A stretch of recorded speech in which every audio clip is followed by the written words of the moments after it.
Trafford? No, we don't have players returning.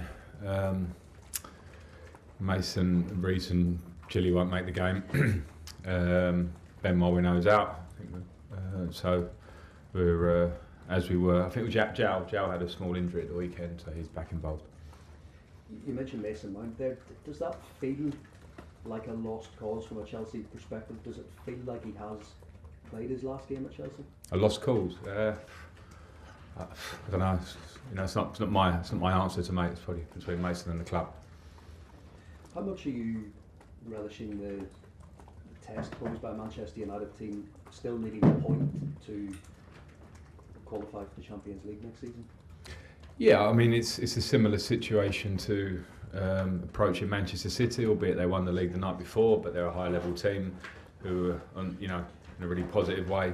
Manchester United will have that, so it's the same point from how I approached going into City and how the players approach it. More importantly, in terms of if people think we haven't got much on the game, then the players have to show them that there is. In terms of their personal and collective approach to it in the game, because we'll obviously have to go there with a very good mentality, because they're a good team that are fighting for something that we've fought for many years, and now we're not in that position. So players need to show. I was going to ask you about Raheem Sterling as well. There's some suggestion he might be left out of the England squad for the games next month. Do you see that as a setback based on maybe the season he's had, or do you look at it the other way, that it's a chance to just then switch off after this Newcastle game and go again in sort of September for those internationals? Yeah, I mean, I don't know. I don't know the exact details of the conversation between Raheem and Gareth, and where that's at all. So all I do know is that Raheem is obviously a top level player who's played for England for a lot of time. So just from my sort of personal memories of playing in England for many years, I know that sometimes these games at the end of the season are different challenges compared to individuals that played a lot of games, a lot of minutes, and so if there's a mutual conversation between the two of them, then I'm sure they'll find the right outcome, best for England, best for Raheem. That's right. Thank you. Cheers. We'll go to Ian Tosspot. Hi Frank. As this is your last press conference here, and you've only got a couple more games to go, can you put your finger on why this season has been so disappointing? I think there's probably a lot to go over to get to the bottom of it, because for a club like us that generally has been challenging the top end of the league and for cups year after year for many years. I mean, there's probably been a couple of years where we've come off it at different times, but when you are used to that, then I think you have to explore every reason and make sure you don't let those reasons happen again. And some of that in terms of football and squad is a personal and collective responsibility in terms of what happens on the pitch, but we have to look at every issue the club does to try and be sure that doesn't happen going forward. I think the feeling outside this building, this club, is that next season, when you look at who might challenge, the phrase that's always been used is that Liverpool and Chelsea will wake up and they'll be much better and they'll be challenging. Is that how you see it as a football man, that next season it won't be that difficult to switch it round, so that once again this club is up challenging top four and maybe cups and things? Well, I don't know that, because the Premier League moves on very fast. Everyone's moving on and trying to do the same things, and you see the emergence of the Newcastles and Brightons and Aston Villas and these teams that are getting themselves in that equation now for top four, at least this season. And my experience of football is that if you switch it off, it's not easy to switch it on. So that doesn't always become an overnight remedy. So that's obviously not going to be my responsibility, but as I say, from my experience of being in a consistent performing club and squad for many years, the moment you do switch it off, become very hard to switch it on. So I think it's that will be the test next year. Players don't always know when it's their time to go and have that great goodbye, and it was a bit like that with you in Chelsea. I remember when you came back with Derby in that League Cup tie, you went round and thanked everybody because you never really got that chance to say goodbye. Looking ahead to tomorrow and Sunday, obviously you're not going to be in next season, but have the players had the conversation so that they maybe get that chance, like for example Mason Mount, if we are all right in saying he might leave in the summer, have the players had that opportunity to be told that and maybe have their goodbyes at the weekend? Well, not that I'm aware of, and I think I would be aware of that. So that would be a conversation with club and player. I had had the conversation when I was here, but it was after the last game of the season at home, so it was a different situation. But as far as we stand here now, players are contracted to the club, and who knows what the future lies individually, collectively for everyone. But at this moment, I'm not aware of that. Finally, on for you, I mean, it'd be great to see you back in management next season somewhere, wherever that may be. But you look at the Premier League this year, 11 out of the 20 clubs have changed managers. Is this the most uncertain now that football management has ever been, in terms of if you don't get things right within months, you can expect to be out of a job? Yes. Is that, No, I think the stat that you ruled off says it, doesn't it? I think, is that a record? I presume it's a record.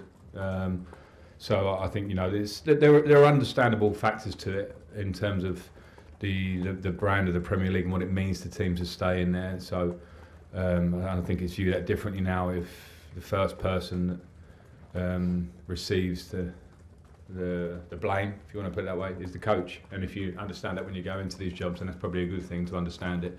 But of course, there's lots of other factors in these things. I'm not talking about my own position here. I'm talking about all these managers, and you know, you wonder how successful always it is to change in those things. So, but yeah, it's clear that it's become that kind of a job and a situation. And there are many teams that are fighting possibly with expectations that might not be exactly stable. So that bit is hard, and we're in a very reactionary world anyway. So I think in years gone by, the reaction of 1, 2, 3 defeats or whatever it might be would have been different. Now we have this sort of explosion very quickly, and I think you just have to understand that when you're doing this job. good luck for someone, good luck next season. Thank you. Cheers. Yeah, go to Vescoli next. Hi Frank. Hi. Obviously the club confirmed the news of Badiashiel's injury. Mm. What's the time frame on his recovery, and how big a blow is it for him personally?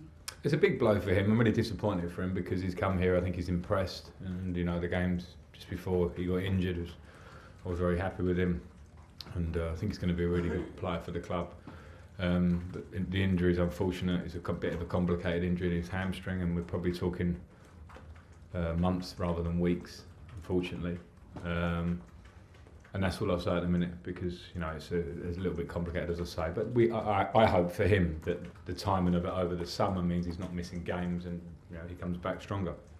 In terms of the goalkeeper selection process for these last 2 games, obviously we saw Edouard play against Forest, Cap at the weekend. From your point of view, are you looking at making rotations in that position for the last 2 games? We'll see. We'll see. You know, I don't think any other manager, regardless of what's on the game, is probably going to declare their team to me. So we'll see. And just one final one for me. In terms of the game against Manchester United, what do you want to see from your players out there? Well, the usual requirements and the basics, which I've spoken about a lot since I've been here, and they're not easy to switch on. You have to train and prepare, and it has to be like a standard set. And unfortunately, we haven't met that standard this season regularly enough. And in my time here, the one thing I can say is that I've seen probably some reasons why. But in the short term, for 2 games that are left now in 3 days, the players have to reach the standard and level of performance I think that we did at Manchester City. To be fair, not an easy game for the players there to approach that game because of what was going on at their end. And I thought we approached it, we deserved more out of the game, and the performance I can say was, yeah, there's lots to improve, but the attitude and the application and all the basics were good and right. And that's what I expect to see in the last 2. Thank you. Last one on the section from Liam. Hi Frank. Yeah. I wanted to ask about Paul and Stanley and Laurence Stewart, because they were only appointed to co-sporting director roles a couple of months before you came in. So how's the dialogue been with them in this short period of time, and how have they been to work with? Yeah, the dialogue's been really good. From the moment this opportunity came up for me, I've had really good dialogue. Been able to get on well with them on a personal and professional level, and it's nice to have that communication close. You know, something when you work in this job, you understand when you don't have that feeling of a close communication on the football inside, you miss it. And with both of them, with Paul and Laurence, I've had that in their own ways. And that's been a good thing, and I appreciate that. And obviously their big job. You know, we want to bring Chelsea back to where we want to get it to, but the responsibility is not all theirs, but they play an important role, of course, in it. And I've been impressed by, you know, how our interactions have been, and you know, I wish them well, certainly going forward off the back of this period for me, in how they work and operate going forward. From what you've seen on the inside, do you think Chelsea now have the structure above the head coach to start building the club back up to the level that it was? Yeah, well, I think so. And you know, when you look at the good models around that have consistency in those areas and decision making and how the club moves forward, I think they're generally the more successful clubs. We talk a lot about the Brightons and the Brentfords now, and now the Newcastle, Manchester City, all in different ways. But I think there's a real alignment of thinking through the club. And I think where we are at the minute, I think that will be the work process of trying to say where are we aligned and where do we want to get to and what does it look like. You know, there's a lot of work in that, and I think, as I say, in Paul and Laurenz, I think we have good people in there to do that. Because as I say, I think being connected is a big deal, and it's hard in the modern world because I think everything, as I mentioned earlier, is very reactionary. So if you want to go in a certain direction and you don't get any joy for a while, then of course people will react to that. But this, you know, could be for Chelsea a bit of a longer picture than that, to try and get a bit more of a process. So of course Chelsea have to get that right at their end, but obviously people have to stick with that along the way.